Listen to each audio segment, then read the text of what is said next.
Jemi kthyer në studio, e lajmi I fundit është që protesta ka përfunduar para kuvende, pa protestin që ishim drejt për drejt.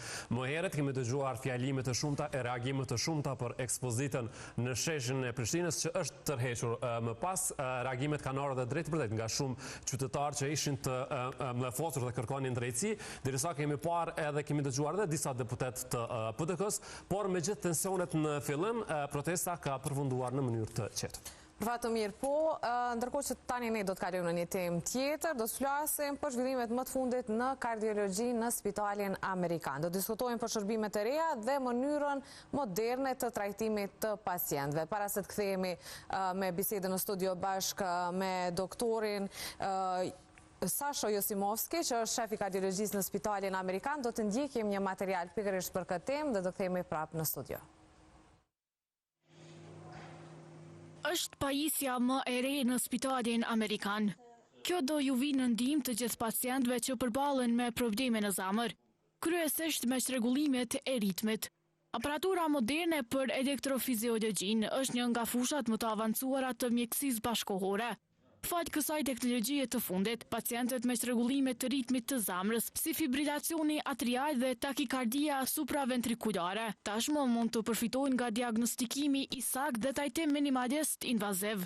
Këtë pajisje që kemi këtu mrapa janë krejt pajisja për diagnostikimi, por edhe me trajtimi aritmisë. Trajtohet me energji radiofrekvente, ashtu quhet, ose me ablacion. Në gjuhë popullore është djegje. Por ka edhe aritmi që duhet me ngri. Edhe pak ditë kanë mbetur prej kur pacientët do të fillojnë trajtimin me këtë aparaturë të re. Fillojmë prej muaj prill, sepse duhet me angazhu ma shumë edhe me mbledh ekipa ma fort. Kemi infermiera ma fort, kemi inxhinier shumë mirë, edhe unë edhe një kolega tjetër vazhdojmë me bo studi elektrofiziologjike, me diagnostiku problemi edhe pastaj edhe me trajtu. Doktori Josimovski thekson rëndësinë e kujdesit të zamrës. Krejt janë të mundu për me kujdes për zamër, por aritmit vjen.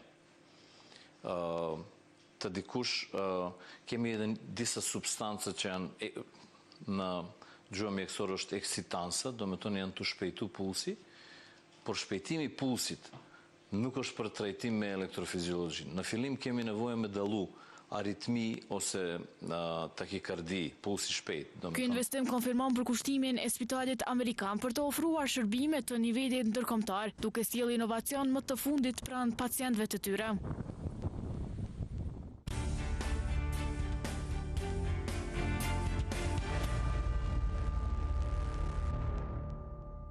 Kemi qenë me pamje nga Spitali Amerikan dhe të aparaturës për të cilin u fol, por më gjithsesi do të flasim me doktorin në studio që ishte edhe në këtë material shkurt. Mirë se erdhët, kënaqësi. Faleminderit profesor. Faleminderit shumë. Në këtë kohë kur këto problematikat në zamër janë shumë të mëdha, më shumë se kur duket, edhe aparaturat e reja natyrisht janë shumë të rëndësishme. Çka premton Spitali Amerikan me këtë aparaturë, cili është avancimi që bëhet, doktor? Aparatura është shumë e re. 2025 çka është rëndësishëm nuk është vetëm aparatura, por me funksionon një procedurë që është jo bauk, do me tonë është që 20-30 vjetë përdoret në botë, kemi nevojë me zhvillu edhe këtë rajon, edhe me fillu me trajtu njerëzit prej Kosovë, qytetarët Kosovës, për problema me aritmi, me çrregullimi ritmit. Në vërtet. Stafi është shumë rëndësishëm. Pajisjet mjekësor edhe normal që stafi duhet me pas dija, shkatësi, edhe sjellje me pacientët. Besoj bëhet një lloj trajnimi paraprakisht, po doktor, çka lehtësohet me këtë aparaturë saktësisht? Lehtësohet sepse është shumë më lehtë edhe produktori me shfryzu këtë pajisja, edhe lehtëson edhe për pacienti, sepse procedurat shkurton, nuk janë një gjysor ashtu, bëhet edhe më shkurt, por kam thënë, edhe shkatësi është shumë rëndësishëm. sa aftë është doktori, sa shkat është me durët për me realizu këtë procedura. Normal, edhe staf që është në suporton, infermierat edhe inxhinjeri. Sepse folum për një teknik që lidhet pak edhe me rryma zemrës. Sepse kemi nevojë edhe një inxhinier që duhet me përcjell bashkë me doktori ndryshimet në aparatura që kemi. Ju më herët në materiale tha që shumë prej neve kujdesemi për zemrën, por aritmia vjen. Si shkak i çka vjen aritmia? Pra nuk është diçka që mund ta kontrollojnë pacientët vetë, sepse ndodh. Definitivisht, shumë shpesh edhe në praktikë jam tu përmend që nuk kemi robote dhe reagojmë prej krejt eksitansa. Bile exogen, do me tonë disa pije, kafe, çaj, me teprume këtë produkta me cigara, por edhe diçka që vjen si stres, si ngarkesa, si ngarkesa jo vetëm fizike, edhe psiqike, që krejt kemi edhe në punë, mundet me ardhë aritmi. Nuk jemi robota, jemi njerëzit. Edhe sepse ka edhe të shregullimi ritmit. Por jo çdo të shregullimi ritmit është aritmi që duhet me trajtu në këtë mënyrë. Në fillim, pacienti duhet me shku të doktori, edhe doktori duhet me dallu me ditë a është aritmi, a është vetëm pulsi shpejt, takikardit quhet. Kur është vetëm takikardi, kemi nevojë me disa testa jo invaziv me vërtetu që pacienti ka aritmi që nuk mundet me trajtu në vetëm me këshilla ose ndryshimi i mënyrës jetës, duhet me terapi. Kur edhe terapi s'ka sukses, kemi nevojë me përdor këtë pajisja. Doktor, dua të qëndroj edhe pak tek aparatura, me pas natyrisht disa pyetje të përgjithshme dhe shumë praktike që sot e shohim njerëzit, domethënë përpara pse të bëjnë pyetje në ChatGPT, po t'i marrim direkt nga doktori që ju kemi këtu. Nga prilli do të jetë në funksion apo jo? Çfarë ndërhyrje konkretisht mundson kjo aparaturë? Elektrofiziologji zemrës është inqezimi i signalat ose impulsat ose rrymë në zemër në disa katetra diagnostike. Kemi nevojë me vendos në rajon inguinal, do me tonë me shpumje, pa dhimbje, do me tonë sepse vendoset anestezion lokal në vend, edhe kur vendosun katetrat mundemi me matë impulsat që mundemi me pa në monitorat që janë mrapa, edhe mundemi me pa. Në insertet, kur definojmë ku është këtë gruni, me thanë, ose vendi që prodhon rrymë parazitar, me thanë, jo mirë, kemi nevojë me djegë. Si zakonisht aritmiat që janë supraventrikular, ose parabarkushat zemrës, kanë nevojë me djegë. Kjo kohë i fundit, kemi edhe këtë pajisja, krioterapi, për aritmi që është ma shpesh, një aritmi prej ngarkesa, ose si shej i një smundje struktural zemrës, ose valvular, ose angushtimi në damar zemrës, mundet me zhvillu një fluturimi i parabarkushave zemrës. Kur përkthehet në Shqip është ashtu, është atrial fibrillation. Shumë shpesh është edhe është arsye për sulme trurit.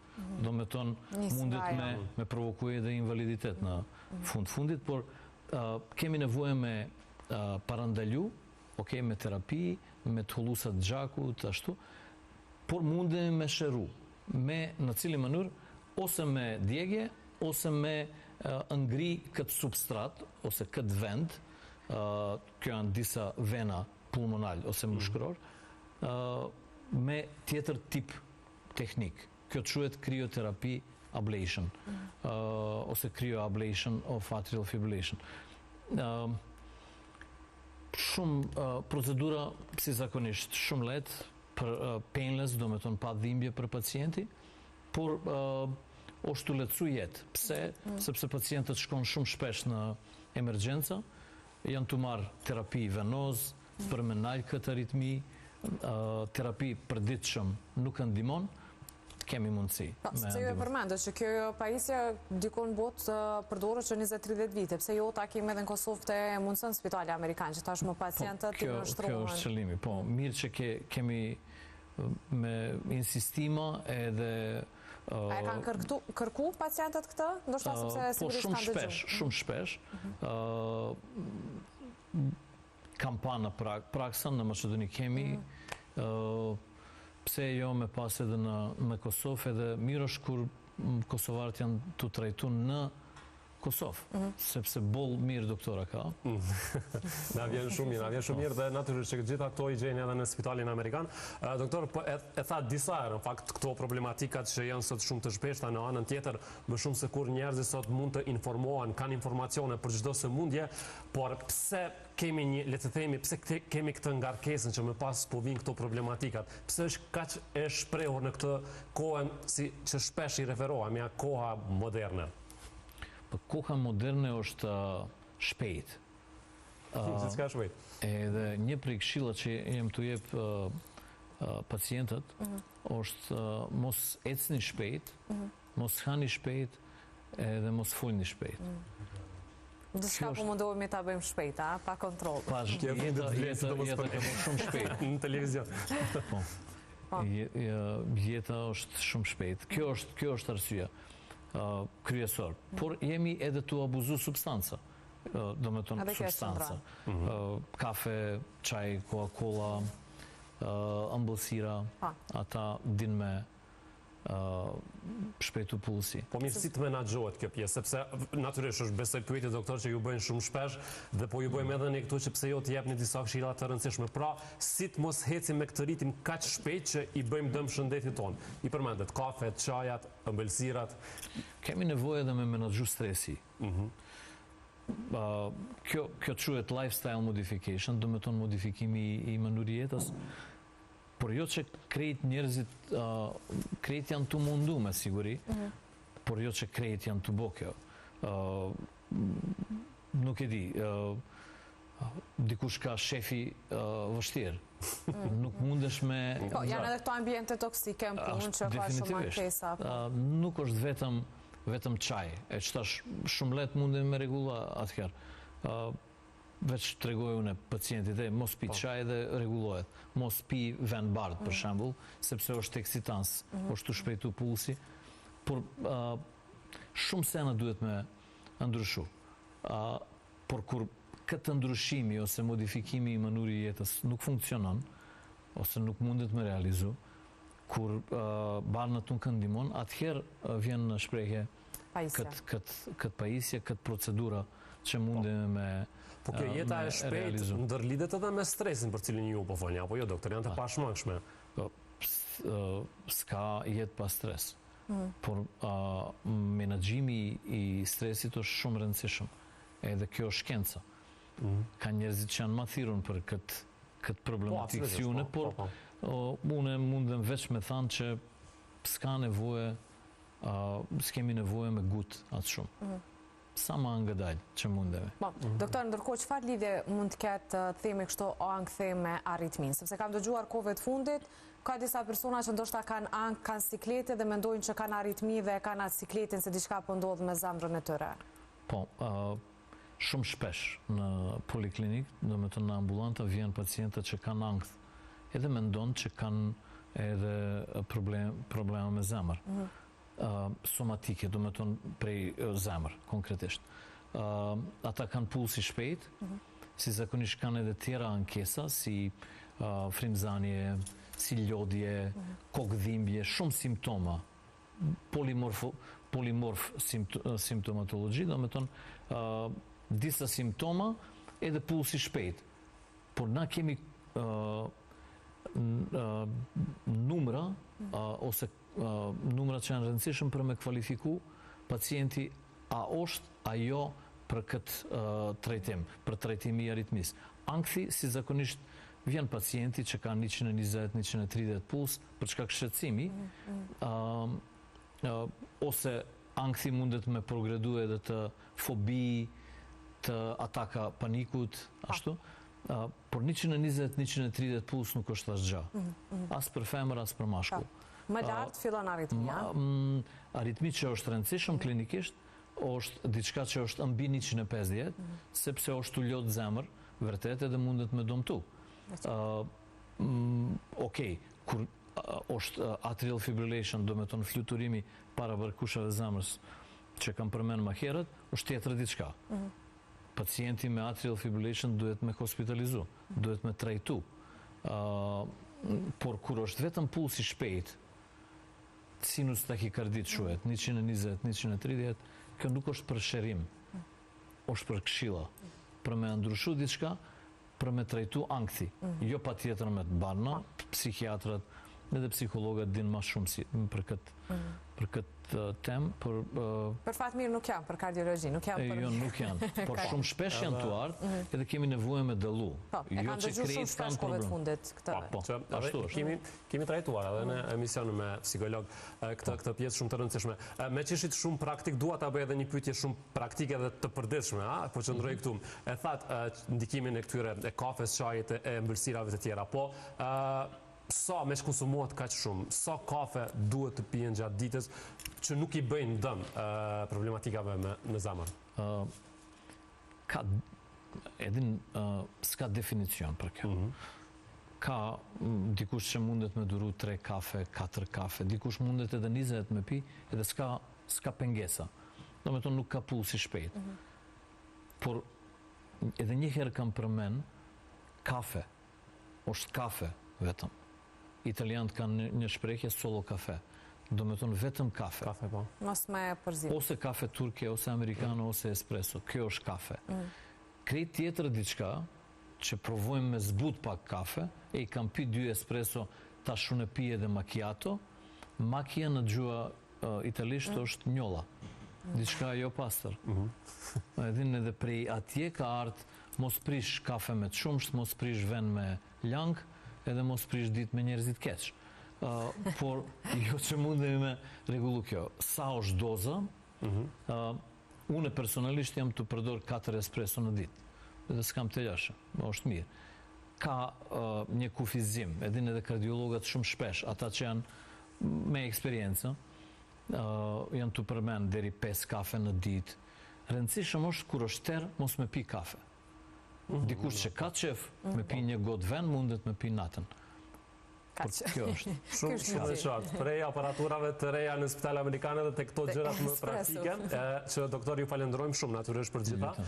Nëse keni ndonjë informacion të saj përset aparaturës, jeni lirë ta bëni patjetër në këtë bisedë. Jo, besoj që është qartë, vetëm ata që kanë problem, edhe që kanë edhe s'kanë mujtë me regullu deri tani, janë mirë se ardhur në spitali amerikanë. Nga 1 prilli, fillan.